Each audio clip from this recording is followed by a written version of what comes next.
वो मैं क्वेश्चन आपसे पूछ रहा हूँ, मुझे उसका जवाब कोई एथियस्ट या कोई देता मेरे क्यों नहीं है? को मुझे तो ये नहीं समझ आता। मतलब मतलब जो भी एथियस्ट है, मैं जो ये क्वेश्चन पूछता हूँ किसी से, वो जवाब देता क्यों नहीं है? क्या क्वेश्चन क्या क्या क्या पूछा है? यही यही पूछा ना मैंने आपसे, कि आपने कहा कि बिल्कुल स्पेस टाइम एक हो, तो मैं जब ये पूछता हूँ कि उसको किसने क्रिएट किया, तो उसका जवाब क्यों नहीं देता कि वहां से एक शुरुआत मिनट कैसे रुक हुई जाओ रुक और जाओ उससे रुक जाओ बियॉन्ड रुक क्या जाओ। था, आप और अब यूनिवर्स की बाउंड्री है या नहीं। आप एक काम करो, आप अपने सारी बातों को रख लो, फिर जब मैं बोलूंगा बीच में मत टोकना। रख लो आप जितना रखना है बात। ठीक है। तो हाँ, तो फर्स्ट क्वेश्चन फिर वही आ जाता है कि स्पेस टाइम को क्रिएट किसने किया, क्यों? अगर वो फैल रहा है और सिकुड़ा हुआ था एक साइड एक टाइम पे, हम्म, तो इसका मतलब है कि वो एक पॉइंट पे तो था। वो हम्म, उसको किसने उसको एग्जिस्टेंस में लाया उस चीज को, और यूनिवर्स की बाउंड्री है या नहीं। हम्म। अगर बाउंड्री हो नहीं है गया। तो कहाँ तक फैलता जाएगा और कब तक। ठीक है। हाँ, ये हो गए दो, हो चलो गया। बताओ। हम्म। अब जब बोलूंगा ना बीच में नहीं बोलना। सबसे पहली बात तो ये है हाँ भाई, ठीक है।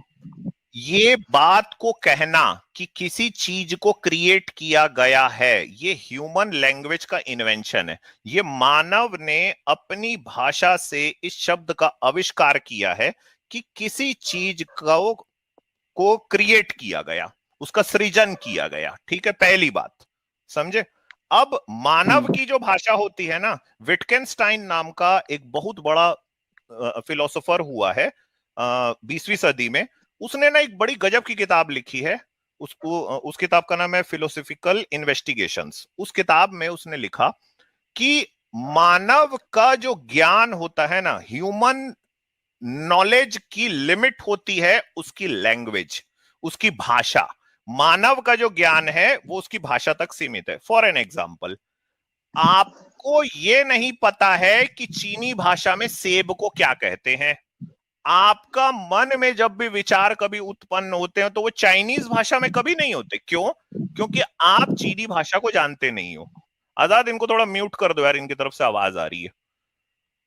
तो चीनी भाषा को आप जानते नहीं हो, इसीलिए आपके मन को यह नहीं पता है कि चीनी भाषा में अपने थॉट्स को जनरेट कैसे करना है। ये आपका माइंड इस बात को जानता नहीं है।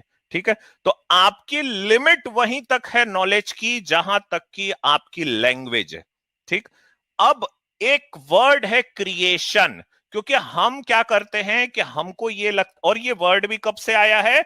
ये वर्ड जो है ये ह्यूमन लैंग्वेज के एग्जिस्टेंस में तकरीबन 9000 साल पहले आया, जब इंसान ने घुमंतू होके शहर को बसाना चालू किया।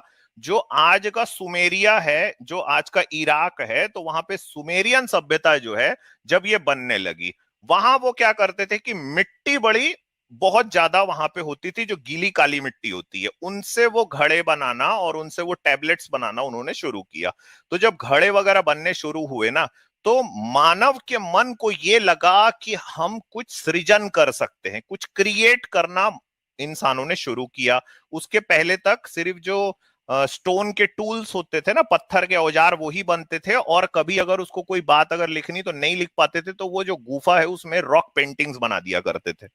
यहां तक हुआ तो उनको लगा कि अगर हम घड़े बनाना और ये जो मिट्टी की जो चीजें हैं जब ये हम बनाते हैं तो इसका कोई क्रिएटर है, इसका मतलब बनी हुई चीज को किसी ने बनाया है।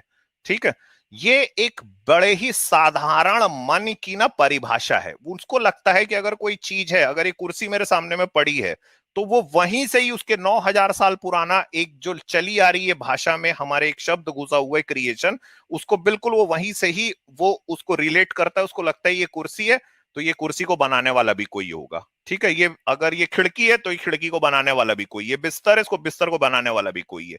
लेकिन जब आप यूनिवर्स के स्केल में जाना चालू करते हो, ठीक है, तब आपको ये लगने लगता है कि दरअसल ये वर्ड ही क्रिएशन का गलत है। ये वर्ड ये जो वर्ड है ये ह्यूमन लैंग्वेज ने क्रिएट किया है। इसको यूनिवर्स को कोई लेना देना नहीं है ना।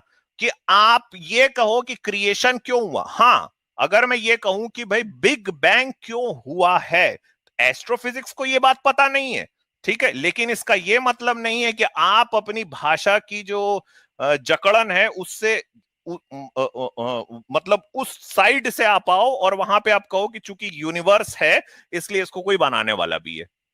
ठीक है, तो ये एक बेहद ही साधारण मन की परिभाषा है। दूसरी बात यह है, आपके दुनिया के सारे धर्म आप उठा के देख लो, ठीक है, वो ये नहीं बता पाएंगे कि स्पेस टाइम क्या होता है। आपका उपनिषद को तो डाल दो कचरे के डब्बे में, उनको तो यही नहीं पता है कि स्पेस टाइम क्या है, स्पेस क्या है। ये आइंस्टाइन की जनरल थ्योरी ऑफ रिलेटिविटी बता रही है 1915 में आके। वो इसीलिए इतनी क्रांतिकारी थ्योरी है ना, क्योंकि वो आपको नेचर को कोई दूसरे ढंग से समझने में मदद कर रही है। अगर उपनिषद में या दुनिया की किसी और धार्मिक किताब में यूनिवर्स कैसे क्रिएट हुआ, इसको क्रिएट करने वाला कौन है, ये अगर पता होता तो आइंस्टाइन को इतनी जरूरत ही नहीं पड़ती, हम उसका नाम ही नहीं ले रहे होते। तो भैया आपके कचरे की किताबों में दरअसल स्पेस टाइम है ही नहीं। तो जो चीज जहां पे विज्ञान अपने सवालों को तलाश रहा है, बेईमानी और शर्म की बात यह है कि ये टुन्नी लोग उसमें अपना क्रिएटर डाल रहे हैं। तो ये परेशानी आपकी है कि आप उसमें क्यों क्रिएटर डाल रहे हो। आप खुद से वापस से ऐसे क्यों नहीं मुड़ के पूछ रहे हो, यार ये तो मेरी किताब में लिखा ही नहीं है किसी। हाँ, अब ये बिग बैंग थ्योरी जो है ये हमारे सामने में आ गई है। अब उसमें मैं एक काम करता हूं कि यहाँ पे एक जगह मेरे को खाली दिख रही है कि भाई ये क्रिएशन है, को तो कोई इसका क्रिएटर होगा। तो इसमें ना मैं कई काम करता हूँ कि भगवान शंकर को या ब्रह्मा को या हिरण्य कश्यप को, पता नहीं क्या बोला इसने अभी टुन्नी ने, उसको मैं उसेड़ देता हूँ। हाँ, इससे ना मेरे मन को शांति मिल जाएगी। क्यों? क्योंकि मैं ना एक हिंदू घर में पैदा हुआ हूं यार। अगर ये हिंदू धर्म गलत है ना तो मेरा तो पूरा अस्तित्व गलत हो जाएगा। क्योंकि मैं तो अपने देखा हूं अपने इर्द गिर्द, मेरे माँ बाप चाचा भतीजा जितने लोग हैं ये सब हिंदू धर्म मानते हैं। ये तो हर सोमवार को जो भगवान शिवलिंग है उसको घसते रहते हैं बैठ के। तो अगर मैं ये मान लिया कि ये भगवान शंकर को घसना, इसका शिवलिंग को घसना ही बेवकूफी है, तो यार मेरा तो पूरा जीवन ही ऐसे है। और ये चीज आपको स्वीकार करने में दिक्कत होती है।